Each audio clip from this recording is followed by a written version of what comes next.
Here's another reason why you want to take control of what you're doing. Everything kind of funnels into the only winning move is not to play the game. I don't know, guys. This whole thing sounds pre-recorded.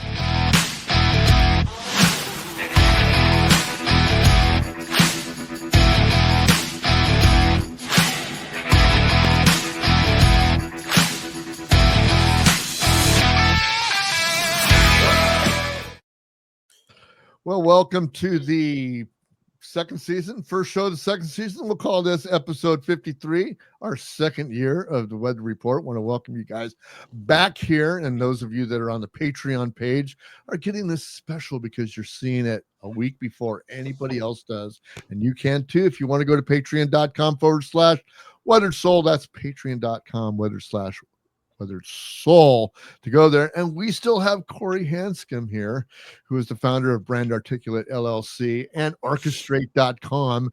We're just going to kick around and do some other stuff. I mean, we can still talk about marketing and stuff like that. We could talk about AI. We could talk about cars. And we could talk about all kinds of other things that we're all interested in. And because this is kind of our free-for-all show. And we're going to let Christian open it up. There we go. Hey, Christian. So I have to ask this question since you brought it up, Cory, while we were talking before. You said you were the one who had to approve things that came across your desk, like, for instance, product placement.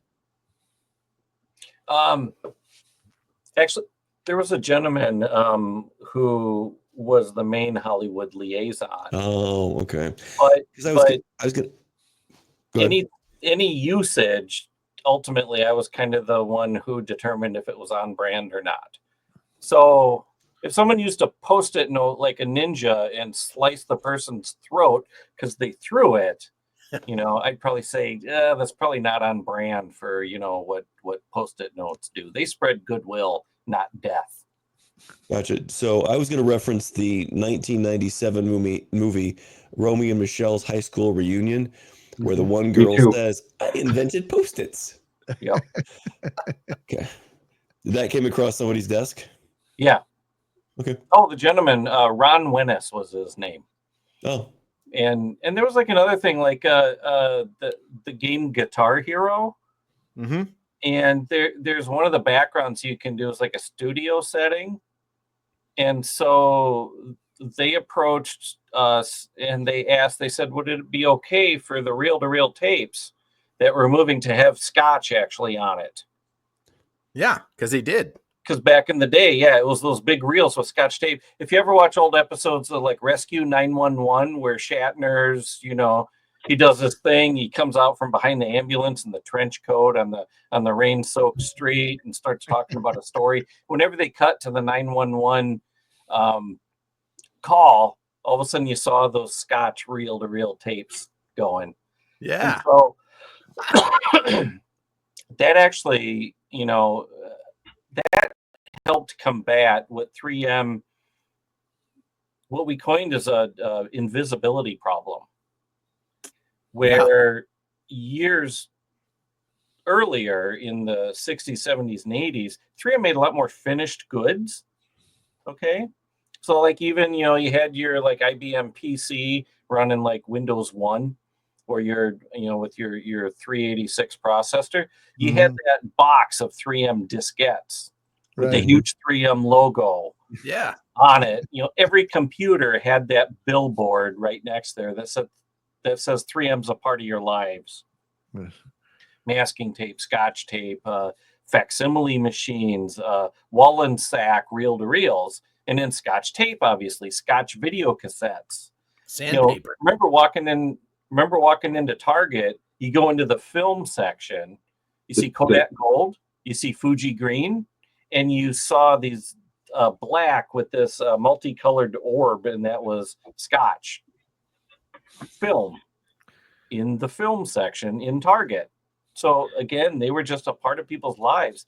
Well, over time, 3M figured out that like, well, we make more money just selling components to other people that make those finished goods, because marketing's so expensive.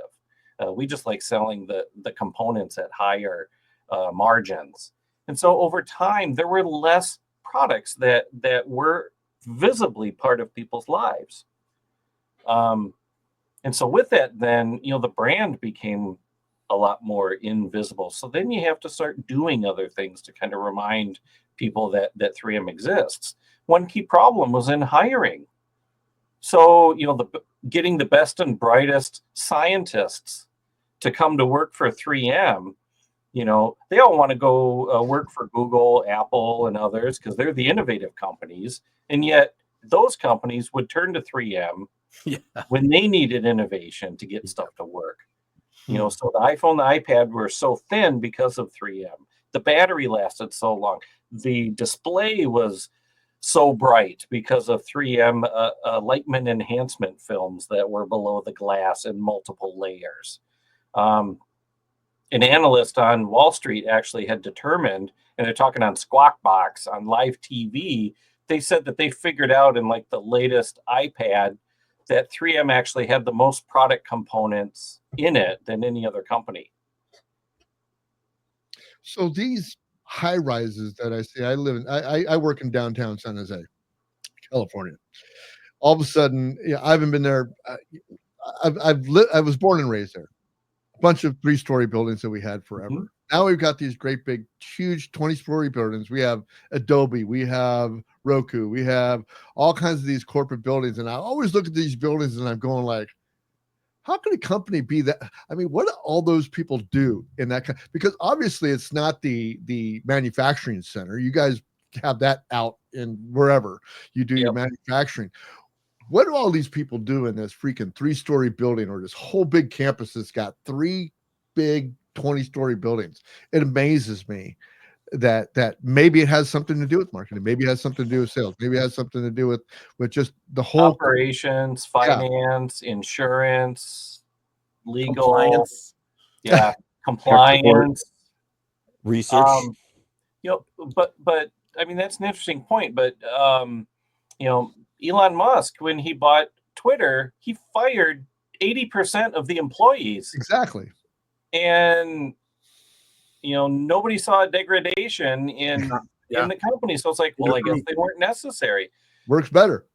Yeah. So, there is kind of a mentality now of like, why do we need all these people? Because there were a lot of people that really didn't do, I think, valuable work. And also, though, unfortunately, there's so many regulations and, think of like OSHA compliance and, 3M makes one thing that goes out to someone on a job site, and you have to make sure that all the training materials are right, all the instructions are correct, all the environmental implications are taken into account. So it's an army of people to make sure that they can make $1 off a product that they brought to market. And so it's this over-regulation that is filling a lot of those floors of those buildings. Yeah, and that would be different regulations for actually different states, countries, and territories, right? Got it. So, yeah, absolutely. Wow. That's amazing. Now I know what all those people do. Yeah. For fun, Bruce, when you come up for the car show, you should have somebody take you over there and drive through the old 3M campus. Yeah. You can get lost in there if you don't know where you're going. Yeah. I saw, Ken just like pointed 60, it out to me all the time. It's just all like 60 acres. It's huge. Yeah. It was a power plant. At its peak, there was like 35,000 people or something there working there. Yeah. I mean, it's big enough that someone can drive right into the side of a 66 Tornado and no one will even know. Ask Cory about that because that happened. Let's hear about the Tornado story. Oh, well, I had a daily driver that was a 68 Tornado. Best winter car I ever had. It was a big block 455 front wheel drive. Oh, so in the middle of a Minnesota winter, I can be driving down the highway right along with the SUVs in this 1968 Tornado. And they're all looking at me like, what the heck? Best winter car I ever had. Anyway, so the thing was, was in the parking lot and I was working at my computer. All of a sudden the phone rang and they said, this is 3M security. Your car's been involved in an accident. Could you please come out to it? And I'm like, what the heck? Did it pop out of gear and roll into someone's Lexus or something? What the? I was dumbfounded as to like what it could be. So And it was like a big outdoor parking lot. So I get out the door and I'm looking, and there's like emergency vehicles and stuff. And I'm like, did my car explode? What happened? So I walk out there and I finally get to it. And apparently 2 peanut cars hit each other. One T-boned the other. Then they slid into mine and messed up the bumper, buckled the hood and stuff like that. It was still drivable, but cosmetically it was hurt. But yeah. So they wrecked my Tornado. I was so bummed. Yeah, they totaled it out on him, and he got another car. And on the way back, so I give him, I said I'll drive the Tornado back. So we went to get his new car, and I drive back, and I'm like, hey, you don't care if I smoke the tires and do a bunch of stupid shit in this car? He's like, as long as you can get it home. If you break it, you got to tow it. I said, all right. So it was just, I don't know if anyone that knows old Tornadoes, they're torque monsters. You just put the emergency brake on and you floor it, and it just billows smoke out of the front tires, and it comes over the front fenders like it's a helicopter landing, and it gets the swirls like this, and we're flying down the road. Oh, what a car. How many front wheel drive cars were there at that time? I mean, the Tornado was just kind of the unique one, right? Since the Cord in the 30s, this was the first production front wheel drive car, but it was the same, it was GM. American. So, the Eldorado shared the same sort of platform. Yeah. So the Mini Cooper came out in the in Europe a little bit prior, but it was the first American car and the most successful. And it was such a good drivetrain that General Motors made from 73 to 78. They made the GMC motorhome, the big, like the one in stripes, same exact drivetrain, same transmission, same engine, a little bit different drive axles that were a little more heavy duty, but it was the same. Great cars. EM50. Yeah. Yes, EM50. Exactly. Don't that brings us to the Schnauzer. Don't try the Schnitzel. They're using Schnauzer.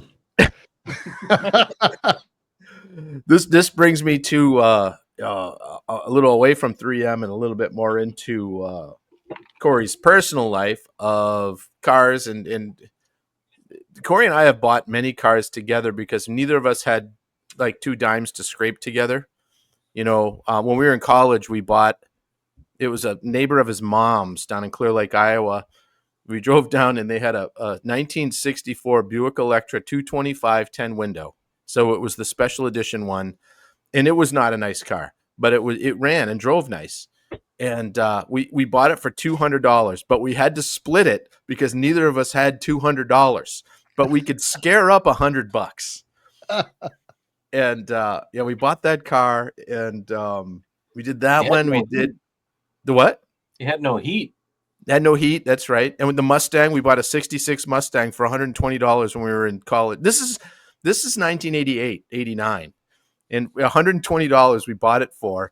It ran. We got it running really good, and then we started messing with it, and then it didn't run anymore. And we sold it back to the kid that we bought it for. I think we sold it to him for like $80. He's like, "Oh man, it doesn't run no more." All right, well, $80. We got a '66 Mustang with a pony interior, and then we bought a '68 Torino, or it was a Torino Ranchero GT 4-speed 302 car with a 2-barrel. And that was $800. We were rich by then, so we could each come up with $400 at that point in our lives. But we bought a lot of crappy cars together and sold them, and we got fun stories. But Bruce, you were able to see the Hot Wheels car, the Mustang. I was able to see the Mustang, and I was surprised to find out that there was a Mopar engine in it. I don't know what else is in it, but I know that there was a Mopar engine in it. And I thought to myself as I was scratching my head going like, okay, who's this guy? Minnesota. I met some very fine people there, man. It was a great time being out there at the Back to the 50s. Can't wait to do it again. Don't know if I'm going to get out to the Back to the 50s, but I think coming out to the Grand National Car Shows. That's Street Machine Nationals. Yeah, the Street Machine Nationals. That was a good one. Is my next show that I'm going to go out to this year. Hopefully that the square body is ready in time and ready to go. But yeah, tell us about your Mustang. Well, so years ago, Ken told me about a shop that had a 392 Hemi sitting on a pallet, and it was for sale. And he goes, do you want to buy this thing? And this was back in the 90s.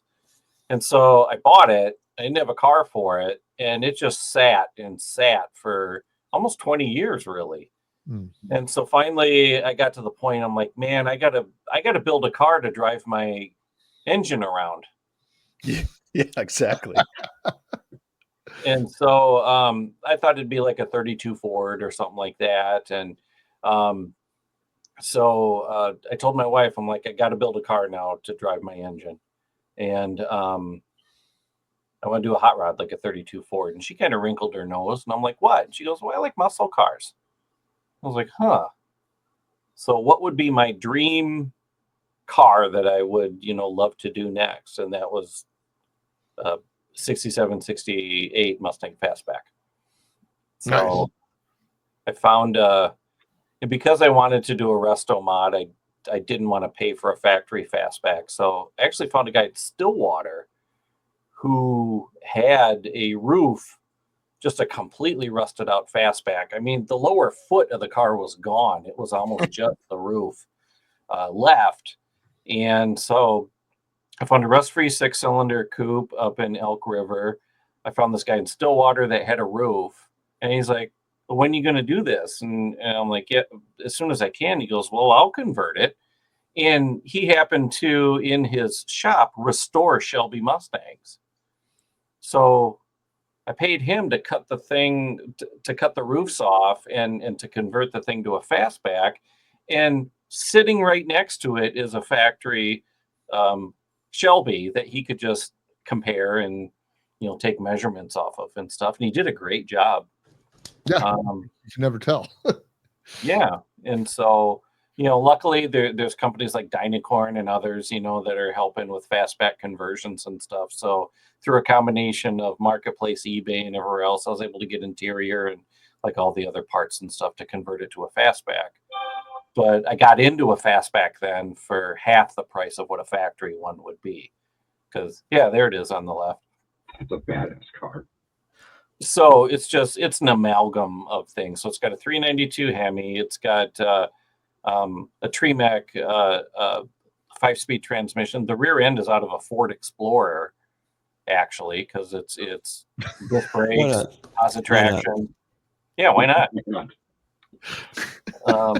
So it's a little bit of everything. It's a mutt. It's a mutt. We're all mutts. Yeah, I find that out with my C10 that I've had, that I know that it's like several people have had this thing before. It's got 72 parts. It's got 74 part original parts. It's got some 80s parts on it, because all the square bodies, from, I think it was 73 when they went from the round stuff into the square stuff, all the way up until like 84 or something like that. Everything was interchangeable. Even with the K10 Blazers and stuff like that, even those parts fit. So it's amazing. So what you're cut up. There it is. This is how far this thing was cut apart. Oh, that's how you make a notchback a Fastback. Yeah, and so it's funny, when they came through the assembly line, convertible, coupe, Fastback, they all shared the same floor.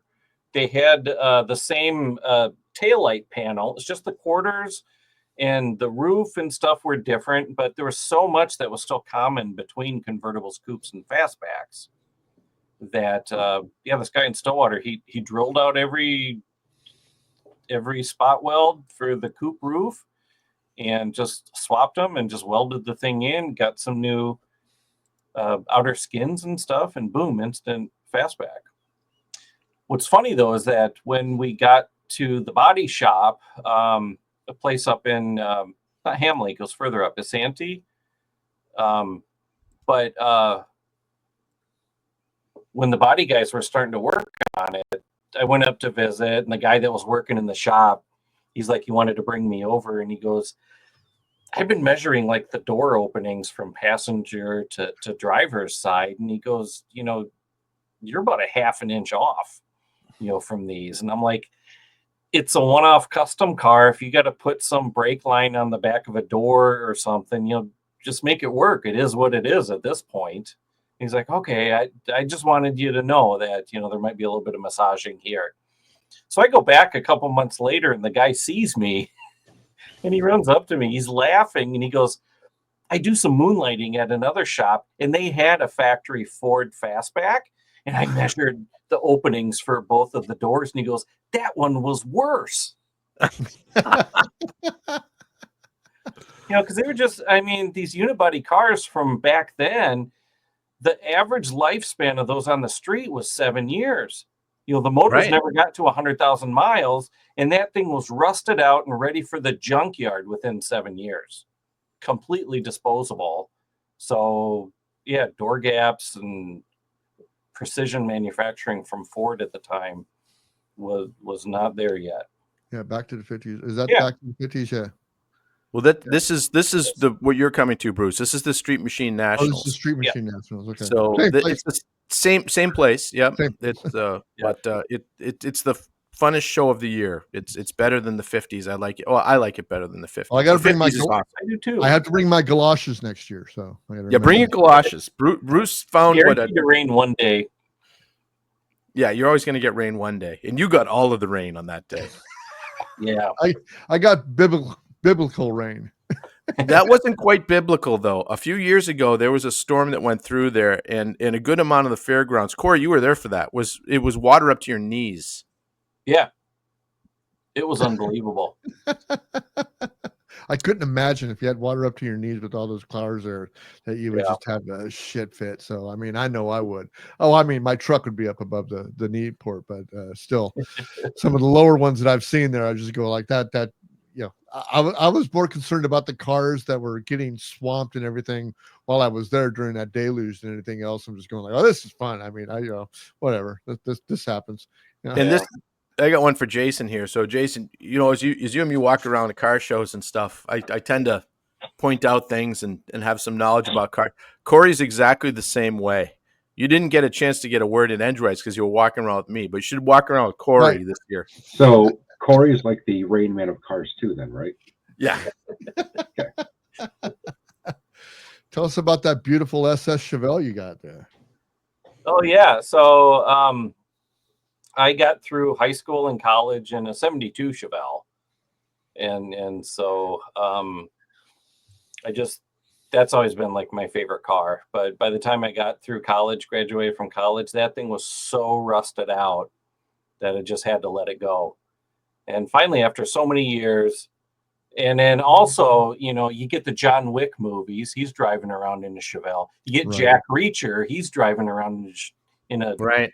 70 Chevelle. And even Haagen-Dazs commercials now, they've got a 70 Chevelle in it. So, And I got to interject. Quick. Yeah. What do I get as a Cutlass guy? I get Kingpin. Proceed. yeah.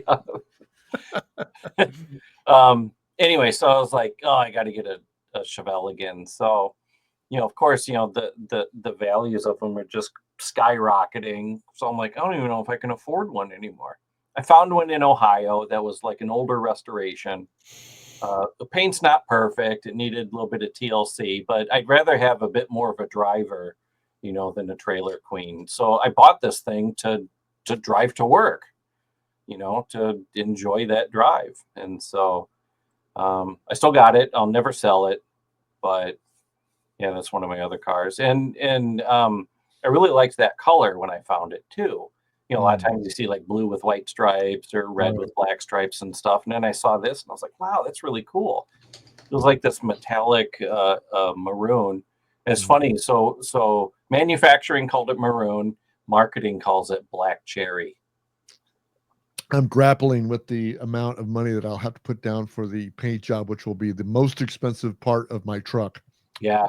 That's why I'm looking at the paint job on the Chevelle and I'm like, nope, that's good enough. Mine's not good enough. It's peeling all the overcoat, the clear coat is just bubbled off and it's ugly. So I don't. It's like you get to the point. It's like, maybe sand it down and wrap it. It'd be a third of the cost of paint. It would be. But Ken looks at me with that sneery look in his eye and that turned up nose and goes like, "Don't wrap it." Well, I say that, but I wrapped the roof of my Lincoln, so I can't really, Yeah. I'm all about the wraps actually now, because just what Cory says. When Bruce was out at the 50s, we talked to, he talked with Ron that owns Rogers Auto Body, that old Rogers Rod and Custom. Now it's North Speed and Performance. And he's like, what do you get to do a car? And he's like, you drop the car off and give me 20 grand. Yeah. And that's the down payment. The down payment. That's what it Yeah. is. The down payment. That means there's more. Well, when you just add up the materials, it's insane. Well, we're talking that is half of what you can do it for in California. Yeah. We're talking that for the paint jobs that I saw there at the back to the 50s, $20,000 is half. You're looking at $40,000 for a good paint job like what I saw out there. Crazy. Yep. And just because of the regulations, the VOCs, the cost, the licenses, the freaking all the EPA stuff, or we call it CARB here, and just crazy, man. So it's an expensive hobby, just like podcasting. Podcasting is a lot less expensive than it's less expensive and more socially important, because we can talk about the cars. Cory has been a person, and we're kindred spirits in the way we do cars, because we don't want to have the same one that everyone else has. And so, when everyone had, 70 Chevelles, he had a 72 and I had a Cutlass. And then, then people started getting more and more Cutlasses. So I cut mine to pieces and made it all crazy custom out of it. And then he had a Tornado. And then we had a bunch of weird stuff. And that engine, well, the supercharger on that too, it's a funny deal, because I didn't remember the deal I made, but I ended up with that supercharger. I think I painted Dieter's bike for it from Dieter's. He has a metal polishing business, probably the best in the country. And he had this 671 supercharger. And I'm like, yeah, I'll paint your bike. Just give me that supercharger. And the scoop too. And the scoop too. So, that's like if you went to buy that new, it's $5,000-6,000, so that was a good deal for me. And that was a good deal for him, because I'm sure he traded it for something and he didn't have a penny in it. And so, and then I traded that to Cory, because at the time I had a 48 Oldsmobile street rod and I wanted Coker Classic white walls on it, but that was like $600. So Cory traded me. He bought the tires for the car and I gave him the blower, because what the hell am I going to do it? And then I got white walls, and it's just all these, the horse and the motor, the shop that he bought it from he was our landlord. So we had a landlord that was a car guy. They literally didn't even care when we paid rent. And we lived in a twin home, and it was us. The people on the other side of us, which were good friends of ours. Remember Pete and Kippy and all those guys? Mm-hmm. They had a dog. You're not supposed to have a dog. Meanwhile, we're literally building a street rod from the ground. We rewired the garage to put 220 in it, so we had welders and stuff and we're doing. And the landlord would just stop by on a Saturday or whatever. And he's like, God damn it! I told you people not. If you don't get rid of that dog, you're not supposed to have a dog. This is going to cost you. And the neighbor going all pissed off. He come over all pissed off. God damn it! This is people. I'm like, he's a good guy, man. He's like, well, how's the street rod coming? Oh, yeah, this looks good. Yeah, if you think about doing that, I've got one of these up at the house. I've got this old Hemi. Do you guys have an interest in that? Remember? And it's like, I'm sure this stuff still happens, but it's just those stories. So we're always, I put 57 Chevy quarter panels on a 71 Cutlass. We put a 70 Chevelle front clip on Cory's 71 Monte Carlo, and then put a 59 dashboard in it, and in a 4-speed, but still had white walls and rally wheels and fender skirts on it, because you got to be classy when you're going fast. And so this Mustang was just another iteration. So Cory's working on another project, if you want to talk about it now. The story of why you're building it, I think, is more interesting actually than the build. I love the story. And I say that too because I'm super, super jealous about this build. I love the story. So what are you building and why? So I'm starting a father-daughter project, and my daughter had, since she was a baby, she'd grown up in car shows and stuff, but always kind of oblivious, to it. She'd be playing with her toys, and we're all in the tent and talking and socializing at the car show and stuff. So she grew up around cars, but never really cared for them that much. About a year ago, I started noticing that she's actually wearing car shirts and car sweatshirts and stuff. But most of them were all Shelby Cobra. And I'm like, what got you into those? And she's like, oh, I love Shelby Cobras. And I was like, well, how about if we should build one? And she's like, what? Can we? It was my dream. Ken can remember me going through the Shell Valley catalog back Yep. in the late 80s at art school. And I'm like, one day I'm going to build a Cobra. And lo and behold, all these years later, my 14-year-old daughter wants a Cobra. Cory spent hours and hours and hours on an airbrush portrait of a Cobra. That was like, at the time, we both thought it was photorealistic. I mean, it was really a great. It still is. Honestly, it still looks really good. But it's one of my dream boat cars too. And we have a friend of ours that's got a super performance one, and I've driven it a bunch of times. Cory got to drive it, and it's 685 horsepower to the ground. It's a super performance, so it's like as much of a replica as possible.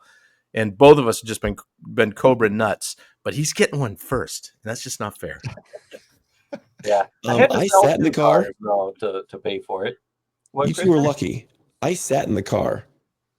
I'm too tall. I don't fit enough to drive it. Well, I drove the shit out of it too. Yeah, I heard. I was there that day. Yeah, that's right. Yeah, they're small cars. Mm-hmm. So then I was like, okay, what manufacturer do I want to go with? Because there's a ton of them, but there's two that have been in business forever. There's Factory 5, they're out on the East Coast, and then Shell Valley, which is actually in Nebraska. And so I went online, and Shell Valley's been making them obviously since the 80s, because I had one of their catalogs back then even. And so I figured after all this time, they've probably got the product down pretty good. You know, they've worked out the bugs. And a lot of the Shell Valley owners online that you hear, they're like, yeah, it's a good kit. And then Factory 5's good as well. But I wanted my daughter to be able to get like the full experience. So we actually went down and toured the factory and talked with Dana, the guy who is running the place.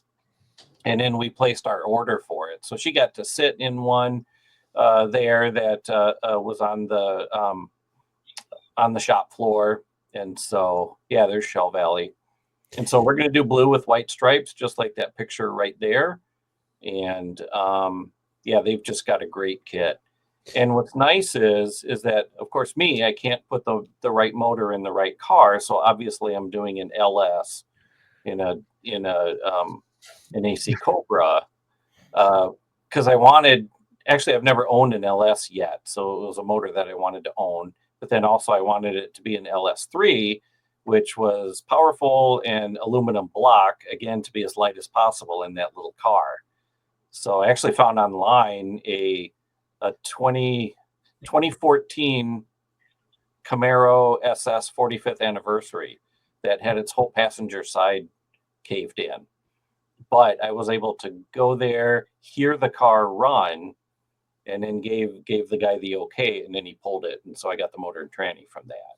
And what's nice is that Shell Valley will make the kit to fit an LS. So the motor mounts, the headers, are all going to bolt up to the LS. And he actually goes, yeah, a lot of people are building LS Cobras now. Yeah. So seems to be the preferred powertrain for a lot of Well, it depends on plus it's a 6-speed. So when she's, and also then I told Cory this too, when he told me his plan, I'm like, yeah, a first kid with a new license, a girl, that's what you want is a, 450 horse, go-kart. And so there'll be some driving school involved in it too. Yeah. If you're going to pay the extra insurance, you might as well. But however, but she doesn't need, you don't even need to put a key in it, because in high school, nowadays, if it's a 6-speed manual, it'll never get she could just leave it running. It's got theft protection. But actually, I told her before she drives it, we're going to sit down and for 3 hours, we're going to watch YouTube videos of Mustangs leaving cars and coffees. Yeah.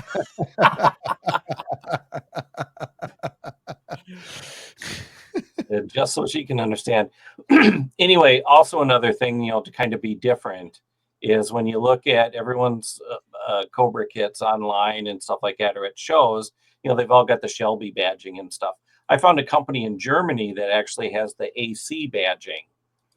So instead of Shelby on the front and the back and also on the steering wheel, it's going to say AC, just like the British cars. On the engine cover under there, it should say "Bitchin' Camaro." Good, yeah. What harness and ECU are you going to use? You figured that out yet? Factory. Oh, you're going to pull. You got all out of the car. Yeah. Yeah, Oh. I got the whole engine harness out. I got the ECU out. Well, that'll make it a little easier, yeah. And so I've been researching. I bought some products that let me like plug into it and to get rid of the VATs, the vehicle anti-theft and stuff, some of the emissions, things that would make it throw an error code because they're not hooked up anymore. So then there's great YouTube videos out there on how to do that because everyone's doing LS swaps. Yep. So I got, I've also got a Top Don 900 programmer too that goes through the OBD2. Okay. Because I'll wire one of those into the harness then, so that I can talk to the motor. You gonna put a wideband on it? Yeah. Mm-hmm. Okay. And if you look at the Mustang he did, this is going to be a cakewalk compared to getting that thing running because he had a 1957 Chrysler engine with Coyote coil packs, a supercharger, fuel injection off of something else, a sensor off of this, a sensor off of that, and had to make it all work together. At least this is already a cohesive unit to start with. Yeah. I'll have to show you. Can we share on this segment? Yes. If you go down to the bottom and see there's a button that says present. Okay. Hit that button that says present and it'll pop up a window if you want to share a screen, window or whatever, and you just click whichever one you want to share and it'll add it up here to the stage. Should be pretty easy. It's pretty straightforward.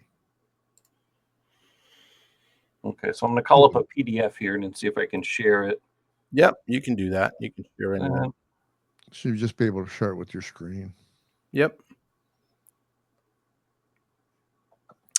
The miracle of modern technology. Yeah. As we're waiting for Cory to come in, let me tell you something about madcasestudio.com, your one-stop shop for all of your artwork needs. We've got coloring books that are excellent for anxiety and stress relief. Are you having a hard time at your job? The boss is just giving you no credit for anything you do, but you want to be creative, but you don't have the time to create your own things. Buy one of the new eccentric coloring books, 1 and 2 from madcasestudio.com. That's madcasestudio.com, and tell them Bruce sent you. Can you tell me somebody who did this? Who did this right here? That right there, it's funny you should mention that because there's a gentleman on here that we like to call Old Yella. And it's Jason from Horrible Designs, and he designs and manufactures custom one-off or multiples, various different things for you. And Jason, if you'd like to talk a little bit more about what you do, I would love to hear it. Yes, I'm Jason from Horrible Designs. I sell mugs, t-shirts, vinyl decals, 20-ounce skinny tumblers, shot glasses, drink koozies, drink coasters, mouse pads, magnets, stickers. You can find me on my website at horribledesigns.com. You can also find me at Amazon Handmade, Michael's Maker Place, eBay, Etsy, TikTok Shop, and Walmart.com. And if you like Mustangs, I do stuff like this too. Woohoo! Oh, look at that. Oh, look at that. All right. Let's see if I can share here. There you go. You're popping up there. Look at that. At the stage. There you go. So as I'm building this thing, I had the Holley ECU. So I had to build this sheet to keep everything straight for what all the wiring was. So everything coming out of the ECU, and then the harness that was going into the instrument cluster, some of the different relays I had, and then all the connections to all the different components. Then the things that ran the coil on plugs, so these Holley ignition connectors, then out to my injector harness. So every time I added a component, I added to this wiring diagram, which included all the wire colors, all the wire names, and then all the information on, the different components from the alternator belt, gates, and the number to the radiator hoses I was able to find that would fit. So this really helps me now to diagnose what I built. And so this was like really helpful. It's simple. It's just simple. It's just like tuning a carburetor. Yeah.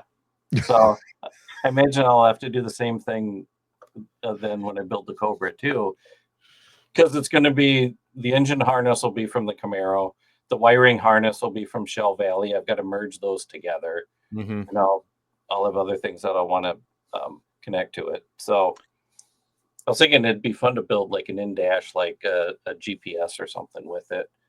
Yeah, that would be cool. Yeah. You know, when I was down at Barrett Jackson, I was looking at all the Coyote swaps because that's a really easy swap to do in my Lincoln, and I really want to do it.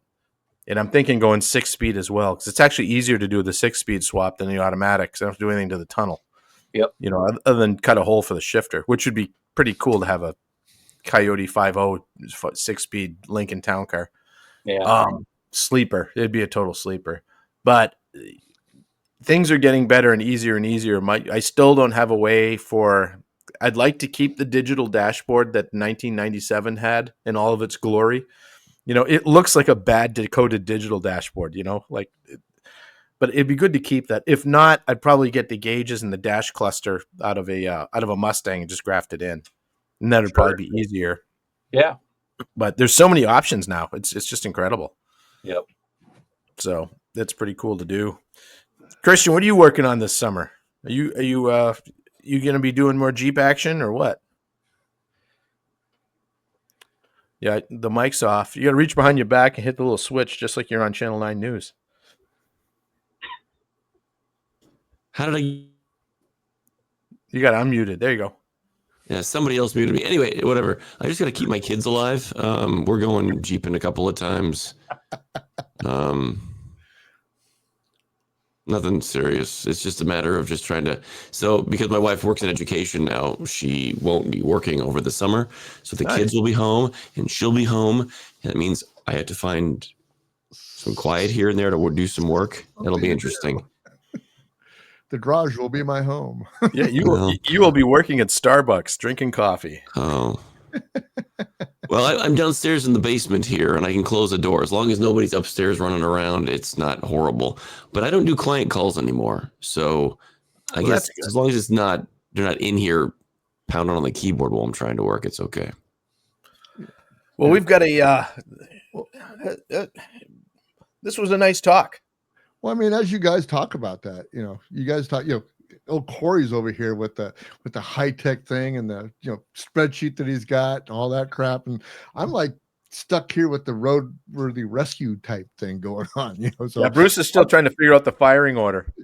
1, 4, 6, 3. My proudest thing is I get to put this in, and this is this is my new cluster. Nice. Dakota Digital. Speaking of cluster. Yeah, Dakota Digital. Yeah, it is a cluster for sure. And the biggest thing about that going on right now is trying to rewire this thing with this pain in the ass wiring harness. Then there. Painless, though. You see, it says painless, but actually it's a pain in the ass. But each wire is labeled with what it goes to. Yes. But yeah. But you're talking to. Yeah, I am talking to you. You're talking to me. True. Yeah, consider the source. I still got, so this is funny. Me and Cory built a hot rod back in, like literally from nothing. We just took a piece of this and piece of that and built it in our garage. It wasn't even heated. And you did the wiring on it. Remember I had a book for my 82 Lincoln Town Car shit box, but it had a wiring diagram in the back. So he just looked at that and goes, "Oh, this will work. I'll just use this and we'll just wire the car with this." And the whole car was just wired up like I think it was a 78 Lincoln, because that had the same setup. And there was an electrical drain that for the entirety of owning that car, we could never figure out where it came from. But it did wheelies, so who cares? Just unplug the battery when you get out. Right. Well, another spirited conversation and another show in the books. And again, man, just I love these conversations. I love the bonus episodes that we do because it's just so more laid back than having to go like, okay, we got to go through this diatribe of what we need to do with our guests. But then getting to be able to be on the other side and just talk shop and what we have in common and stuff is all great. Remember, go to orchestrate.com. That's orchestrate.com to check out what Cory's doing with this whole it's amazing with this marketing thing, and I'll be looking into it a little more myself because we're all growing here. I mean, each one of us have a small business, and we keep growing. And like I said, before with our listeners and our supporters here, it's just like we're underneath a construction site right now. I mean, the website's down because we're revamping the website. We want to make sure that when our listeners and our viewers and our customers come back, that they got something to do other than just to say, oh wow, another website. Let's go do something. What do I do after this video? What do I do after this podcast that I've got on? What's next? So I'm in a learning curve right now. Ken's trying to pound stuff into me and I'm not listening, but I'll get it one of these days. No, you won't. But my goal is to just get everybody on board and help everybody else that I can help out, with whatever we're doing, and not like I'm some great big vocal piece for a nation of people clamoring for our content, but every little bit helps, man. And I just really thank you, Cory, for being on and sharing your stories and your hilarious stories on cars and the automotive stuff, and it's all great. Well, thanks again for having me. Anybody else want to close up? We appreciate it. Go ahead. Cory, this stuff is really good. I'm actually going to take some of what you offered here and see what I can do with work and some of the things that we do for my real, keeping the bills paid work. So thanks for the time tonight. This was really good. If you have any questions, reach out. If there's things you don't like, reach out. I'd love to know what you think. Just curious. I actually found on the Amazon store the Story Brand 2.0. It's the hardcover is like $18, so it's an easy one. Is it a good enough book to buy, or should I skip the book and just go to the articles and read the website? Go to the articles. Okay. It's a picture book. It's a picture book with the big letters. Simple concept, but it's powerful. Okay. And it helped me sort of readjust the way that I approach brand after many years, actually, because it just made sense. Great. Wonderful. Go ahead. You done? I'm done. I'll stop talking now. Thank you. Well, we want to thank you again for being here to the Weather Report. We do this every week, every Sunday night at 7 p.m. Pacific Standard Time, and that would be my time. But you guys can catch us on the live stream on YouTube, on Rumble, on Twitch, on YouTube, on X. And we also do a morning show every day. Monday through Friday, which is the Weather Review. You can come on and listen to the hilarity as we go through the news, the social issues, the commentary, the satirical stuff that we do every day. We just love you to be there. That is that's 6 a.m. and that's a X Spaces. So if you have to go over to X Spaces and look for the Weather Review. But go ahead and Pacific leftover time. There we go. Like, share, and subscribe to this podcast. Share it with 4 people that you like, 1 person that you don't like, because we're growing every day. And I'm going to leave you guys like I leave you every time that we leave the Weather Report. You guys have a great night. Have a great week. Have a great life. And be good to yourselves. We'll see you later, guys. Take care.